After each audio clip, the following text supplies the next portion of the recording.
I do what I can. Why is this your favorite part? Because you the guys are the reason that I want to fight. You're the ones that truly appreciate it, you know? And I'd be doing this in a backyard somewhere with nobody watching, and you guys are the reason why I get to do it in front of an audience and get paid for it. So how was it tonight? Oh, it was difficult. I don't know if you saw it, but Bobby is one hell of a fighter. All that charisma, that finesse, that creativity, man, he's so unique. And it was hard to deal with, and people said he was quick, and he was, in fact. Was there anything that surprised you about him? All of it. Yeah, how fast he was, how fluid he was. Man, he was really hard to hit. Like, he was able to shoulder roll, and man, that talking it definitely kind of bothers you a bit. You're like, you know. I can't run my mouth as well as he can, but man, it was truly something special, and everything that I looked forward to. What was he saying? Because we couldn't hear it. We had it off because we had somebody back here. So he was talking trash to like every move that I did. Like, I'd try to hit him in the body. He's like, nope, that was my arm. You missed. And then he'd like comment to my coaches. He was like, nah, he can't do that. He can't do that. And then like he was just running his mouth the entire time. Just various comments on everything. And I noticed afterwards you guys were laughing and hugging. So there's no bad blood or anything between you guys after this? No. We've been super nice to each other every time I ran into each other. And man, we've been talking about this fight for a little while now. And our schedules just didn't seem to add up. But we knew we were going to fight each other eventually. And I've been a fan of his way back when. And so this was actually a long time coming and a true honor to be able to compete with him. Do you prefer to have a fight like that where you have a relationship with them a little bit, or would you prefer going in and either hating them or not knowing them at all? No, I think we talked about this before my fight. Is the fact that, man, when you hate somebody, you're afraid to lose to that person. So you fight not to lose. But when you enjoy the person, you can respect the person, you can open up and be creative, and that's when like fun fights happen. Man, the best fights I've ever seen were two friends trying to fight each other. And so I think more respect and it's going to lead into more fantastic fights. What did your corner say to you between round 1 and 2? Oh, they told me a lot. Don't get hit. Do less losing and more winning. To control the octagon. We were trying not to headhunt. I got a little mixed up in it, whether it was Bobby's words or whatnot. But we had to pull things back a bit, control the octagon, use some footwork, and try to set a game up versus just trying to run in head first. Where would you rank this win?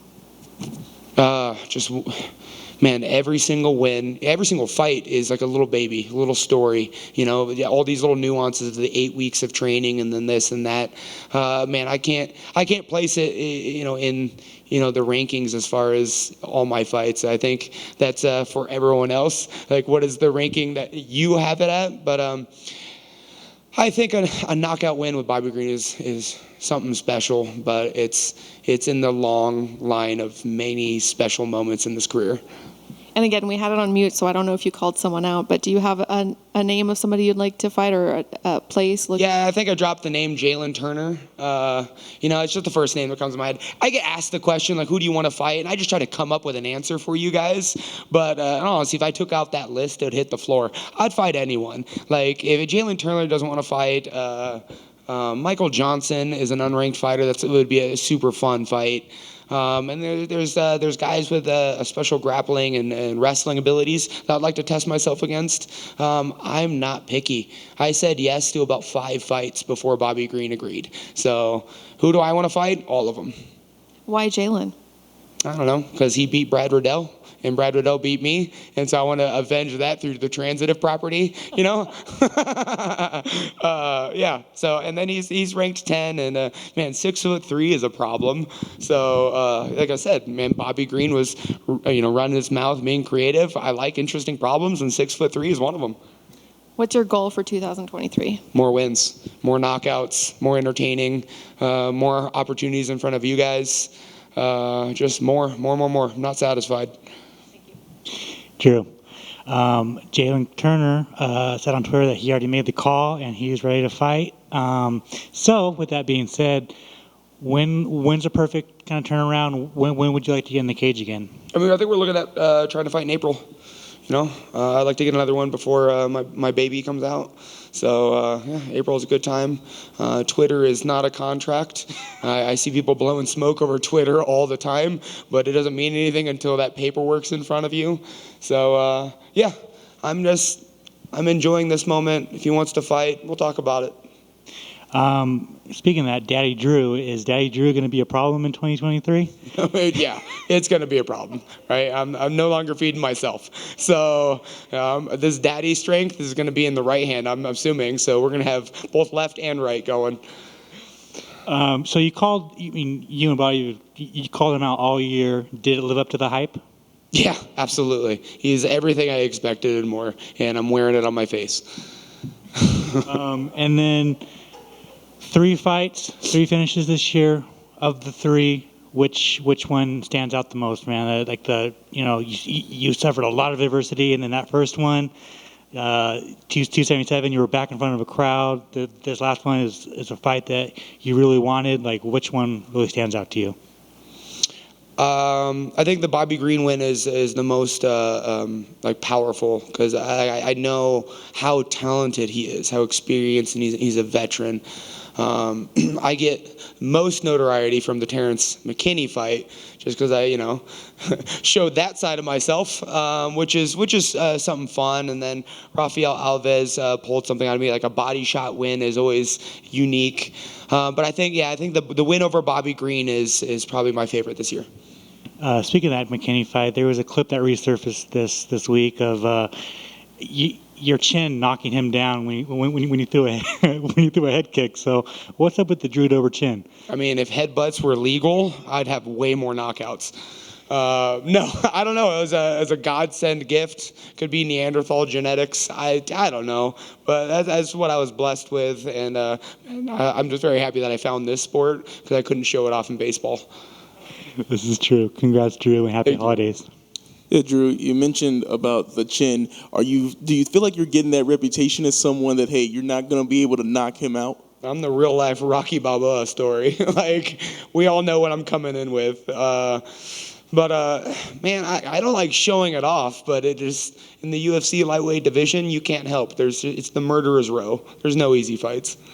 And Bobby, you said he was talking out there a lot. Did you get any talk? Did you talk some smack back to him? I tried to. It just didn't come out well as he did. He's so much better at it than I am. So I just decided to put that away. It was like, all right, I can't keep up with that spot. And what was the mindset like after round 1 to round 2? Did you think that, hey, I'm in trouble here? Yes, yeah. We lost the first round. I have to go back and look at it, but the feeling was we lost that first round. And we lost it because he was dictating that dance. He was controlling the emotions inside the octagon, and then along with the footwork and everything else. So yeah, we sat on that stool in front of my coaches, and we had to figure out an adjustment that we had to make. And when you landed that punch, did you think that was it immediately? Because when he fell, I thought that maybe you was going to be a little bit more before the stoppage. Yeah, no, I thought so too. Bobby's tough. I was told, I'm told I hit hard. I'm equally surprised as everyone else when I knock somebody out, because I don't have any expectations. The one time I expected to knock someone out was the Brad Riddell fight, and we all know how that happened. So I just dismiss expectations. I'm just trying to land these hands, and if they fall over, I'm just as surprised. Thank you, man. Congrats. Thank you. Hey, Drew, right here. What's up? Congrats on your victory, and congrats on a 3-fight victory that you don't have this year. Moving forward on this little break, are you going to take the time to reflect on your growth and evolution this year, or are you just looking to get right back to it? Yeah, I mean, I have things to improve upon. I still have those losses against Beneil and Islam, and we know where those losses lie. So I'm working with a school of mines in Colorado for college wrestling with Elliot Marshall, black belt in jiu-jitsu. So we're probably going to bring in some new weapons next year. And man, this knockout record's great, but it's not going to define me as a fighter. So we might be chasing necks. Who knows? When you watch the replay of the fight, I think you'll see Bobby's team sort of yell a little bit when the stoppage happened. Did you feel that he should have been able to take a few more? Are you glad they stopped it because it looked they would have just took more damage? Or did you feel that was the stoppage was perfect at the time that it happened? I think it was perfect. I think he could have continued, right? He could have continued and fought back. But it's something that you feel when you're in the octagon that a lot of people don't see, and it's like that damage, right? And that one punch that dropped him, and then he covered up, and it was the same thing with the McKinney fight. Like, when a fight is over, right? And so he could have kept going, and he could have worked his way back up to the feet, but it was only going to get worse, right? And, man, we also have a health to, worry about as well. And it wasn't like he came up to you afterwards and said anything like, that was stopped earlier, I could have took more, or anything along those lines? No, not at all. He was just obviously disappointed over the loss. I mean, we all are. But no, I think we were all understanding of the stoppage. Well, what was funny, and like she mentioned, the sound was off, so I was trying to read your lips. When he came over to you, did you tell him he hits hard as fuck? Hey, he's fast. Or fast? Yeah, he's fast. Yeah, it's man, his hands are down, but they can still touch your face, like just quick. And man, you watch film, you hear these stories that like he's hard to hit, he's super quick, and all that stuff. And he jabbers, and man, and yeah, it's not until you see it that you can like respect it. And I was like, yeah, his speed is something to be respected. Yeah, and you mentioned that when you think that most people, they tell you to always keep your guard up, keep your hands up. How long did it take to sort of adjust to that style, with him having the shots coming from his hands being down by his waist? I don't know, how long was the fight? That's how long it took to adjust. All the way up to the end, right? Yeah, it took a while. We had to do a lot of adjustments, but yeah, he had some problems. And then at the very end, again, this is maybe me putting more words into what I was seeing.